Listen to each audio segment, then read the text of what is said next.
Hello everyone and welcome to Cinderful Gaming. I hope you're all doing well, I hope you're all staying safe, and most of all, I hope you're all fighting that war against the Grey. Today's video, we've got a Start Collecting Warhammer Age of Sigmar video, and today we're going to be looking at one of the battle forces that's coming out this Christmas. Games Workshop normally do these battle forces for Warhammer Age of Sigmar and Warhammer 40,000 every year, and we're going to be going through them all over the course of the next few days, looking at how we can use them to start a brand new army of all the factions in all the box sets. Today's video, we're going to look at the Mortisan Tithe-Echelon for the Ossiarch Bone Reapers. This is probably one of my favourite ones that's actually come out. This is the one that I personally think I may pick up, if any. Definitely bolster my own Ossiarch Bone Reaper ranks. Now, what we're going to do in this video is we're going to talk a little bit about, first of all, what we get from an Ossiarch Bone Reaper's army, what it sort of does, what it gives us, how it sort of plays a little bit, and then we're going to look at the units inside the box set and how we can use them to build our army, and then anything extra we're going to need to pick up to get it to a sort of rounded points value. In the case of this video, 1500 points. This box set does give you a very, very solid base to play with. Then at the end of the video, we're also going to look at a little sample army list of 1500 points. As mentioned, that's going to be a little sample army list you can use to sort of either get your own ideas flowing or just copy our list if that's what you want to do. Now, for starters, what exactly do we get with an Ossiarch Bone Reaper's army? Well, first of all, the army is defensively solid. It's got good saves army-wide, and it's got some really good abilities to both bolster those saves, make your units more reliable to stay alive, and, well, no less the faction, we've also got regenerating troops within the faction as well. We have the ability to restore models to units through various different means in the army. This, of course, just adds to that defensive solidity the army is really well known for. This does allow with a combination of some good artillery units like the Mortet Crawler and solid heavy hitters, things like your elite infantry in this. All of these really combine and do give you a ton of versatility within a Death Force, which is not something you always get with Death. If you're looking to play that mixed sort of arms Death army with shooting, with heavy hitting power, with good anvils and hammers, then Ossiarch Bone Reapers really are the Death army for you. They've got the most versatility out of any Death army in the game. They've got access to some solid, if not great, wizards in some cases, and they've got access to some really potent combat characters, as well as some really fantastic buff characters in the form of like Catacross, the Mortarch himself. Ossiarch Bone Reapers just are a ton of fun. They give a unique playstyle to Death that I don't think any other Death army even comes close to giving. They were the predecessors of giving us the command points we have now, and they have their own sort of version of this, waiting for an update potentially on Ossiarch Bone Reapers to really make them have something unique again, but they definitely were an army where the command point system and how it works now in 3rd edition was first tested out on in the Ossiarch Bone Reapers. With that said, let's look at what we get inside this box set. And so, what exactly do we get in this box set? Well, first of all, we've got the Mortisan Bone Shaper. So the Mortisan Bone Shaper is one of the many wizard characters we get in the Ossiarch Bone Reapers, but its big ability is its Bone Shaper ability, where in the hero phase you can pick friendly Ossiarch Bone Reaper units within 6 inch of it, and you can either heal up to 3 wounds to the unit, or if no allocated wounds have been allocated to the unit, you can return a number of slain models that have a wounds characteristic of 3 or less in total. So you can return 3 Mortet Guard to a unit or heal 3 wounds on something bigger, essentially. This is really the model's best ability that's going to give us. We've then got the Mortisan Soul Reaper, which is another wizard, and it's got the Deathly Touch ability where its Soul Reaper Sire, if it makes the unmodified hit roll of a 6, it does 2 mortal wounds to the enemy's target. As Soul Reaper, you can also reroll hit rolls with this model with its Giant Sire if it's fighting a unit with 5 or more models, but really it's there because it's a wizard. It's got the Soul Blast spell, it can cast 1 spell and dispel 1, and its Mortal Wounds spell is pretty solid, Soul Blast. We've then got Mortet Guard. This is where we really get into the good stuff for the box set. Mortet Guard are a fantastic battle line unit. First of all, they've got a base save of 4 up, and they've got the ability, say, with Petrifex Elite as a protective sub-faction, to ignore a point of rend on that as well, making them a pretty solid unit. The fact they can regenerate as well add into this. You've also got the ability to get unmodified hit rolls with Netherite blades or Netherite spears to get exploding sixes, meaning every time they roll a 6 to hit, they make 2 wound rolls instead of 1.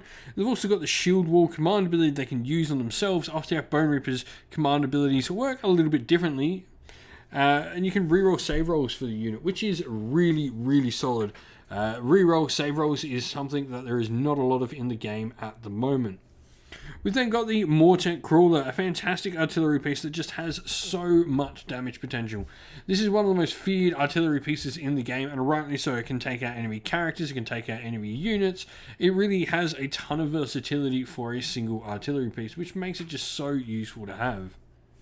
We've then got the Gothazart Harvester. Now, the Gothazart Harvester's got an interesting sort of role to play. It's a monster, but it actually works as a support monster rather than a frontline fighter. The big thing it does is it allows you to sort of heal units nearby as it collects up the dead around it, and sort of replenish the ranks of your Mortisan Guard units fighting alongside it. Lastly, we have the Necropolis Stalkers, which can also be built as the Immortus Guard if you so wish, but I do recommend for this, the Necropolis Stalkers are probably a more valuable unit to you, as your Mortisan Guard are good at being a defensive unit, but you need the Necropolis Stalkers to really provide some punch for your army. Necropolis Stalkers have some cool abilities. They have the different quadrak aspects that they take on, where they can get a bunch of different abilities, which include anything from rerolls to hit, reroll save rolls, reroll wound rolls, or improve the rend and damage of their weapons by 1. A bunch of different things you can sort of pick and choose how you want to fight. Now, on top of all of this, what should we add to the army? Well, it's pretty simple. You just want to add another box of Mortisan Guard, and you've got a really solid Ossiarch Bone Reaper's army right there and then. Why not as well, though, go grab the Bone Tithe Nexus, which I think is one of the most amazing terrain pieces of any faction. Is absolutely dominating in how it looks on the battlefield. A fantastic terrain piece. Definitely do not glue that middle bit on, or even probably any of the smaller outer little tower sections. Keep them all separate if you're going to build this kit. Make it fantastically easy to transport that way. But this gives you a ton of different buffs you can use and a ton of different actions you can use throughout the game. So in your hero phase, you choose to either pick one enemy unit wholly within 18 inch, and on a 4+, you add 1 to hit rolls for attacks that target that unit, made by that unit. And then you can either do some mortal wounds, you can do pick an enemy wizard and subtract 1 from the casting, dispelling, and unbinding, and a bunch of other effects as well. It's a really solid little piece. It's also pretty cool. You can theme this around your friends' armies with a little bit of cool converting, I think. Definitely, this Bone Tithe Nexus is where people go to place the bones so that the Ossiarch Bone Reapers don't go wipe them out. And, well, your army's rocking up because they haven't paid the tithe. It can be a pretty cool conversion project. And so here we have a little sample army list for you. Now, we've gone with Petrifex Elite. I think this is a fantastic subfaction. It just sort of doubles down on everything that Ossiarch Bone Reapers do well, because the ability it mainly gives us is Unstoppable Juggernauts, where we can worsen the target attacks that come into our units by 1 to a minimum of dash. This is really good. We can use this in tandem with other bonuses to get saves, so things like Mystic Shield. Remembering we don't have access to all that defense with this army, in how our sort of command point structure works within this with our own special rules, but there are ways you can get that +1 to save, and so combine it with -1 rend. You potentially, getting +2 save in some instances here.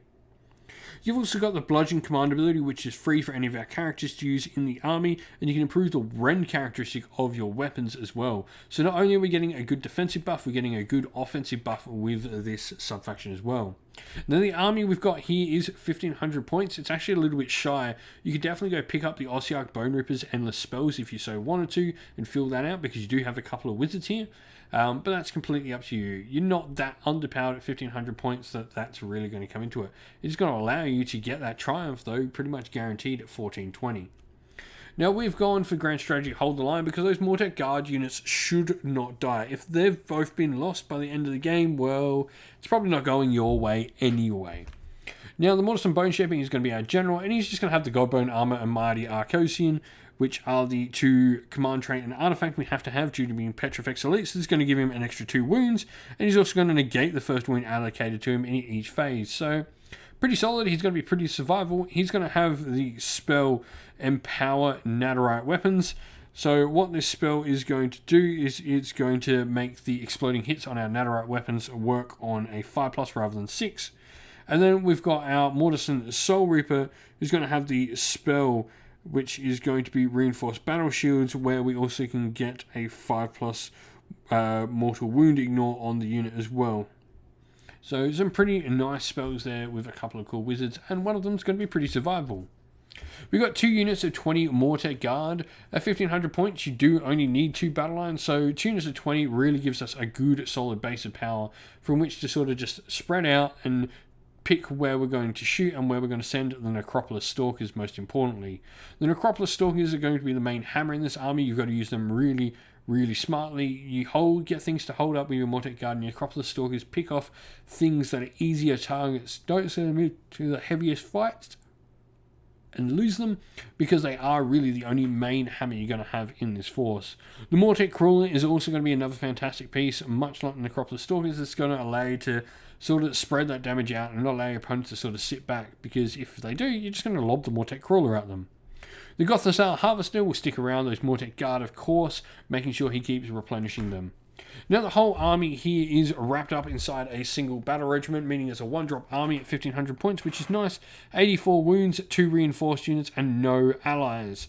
Like I said, 1420, you could definitely go get the Ossiarch Bone Reapers Endless Spells if you so wish to, but in this case, you're going to get that Inspired Triumph for that +1 wound, which is going to be super useful for the army. If you're thinking of picking up this box, let us know what you're thinking of doing with it for your Ossiarch Bone Reapers. Love to hear from everyone, and let us know in the comments below. Well, that's the end of the video. We hope you enjoyed it. If you did, please don't forget to leave a like and subscribe to the channel if you haven't already. And also, drop us a comment in the video and let us know what you enjoyed about it as well. If you'd like to come chat more with me and other members of our fine community here at Sinful Gaming, you can do so by following the link in the description of the video to our Discord server. You can come chat with me and other members. Lastly, if you'd like to help support the channel in another way, you can do so either by joining Patreon or YouTube members linked in the video's description, or by getting some merch from Teespring, also linked in the video's description. We'd like to give a shout out to everyone who helps support the channel on Patreon and YouTube members. So a special shout out to our Patreons: Christian Weir, James Soren, Chaos Spawn, AJC, Kenny Lowell, Alvarin Shot First, Andrew Bowen, Nathan Fee, The Rising Ape, Cure Dynamic, Agu, Anthony B, Dynat226, Anton Nielsen, JJ Austrian, and Average Wargamer. And a shout out to our YouTube members as well: Greenroots Gaming, Kenton Young, Steve T, The Real Zeal, Chris Wallace, Turai12, Vinny, Lock Lorick, The Johnny84, David Ellsworth, Revenar, and Wolfric Nick.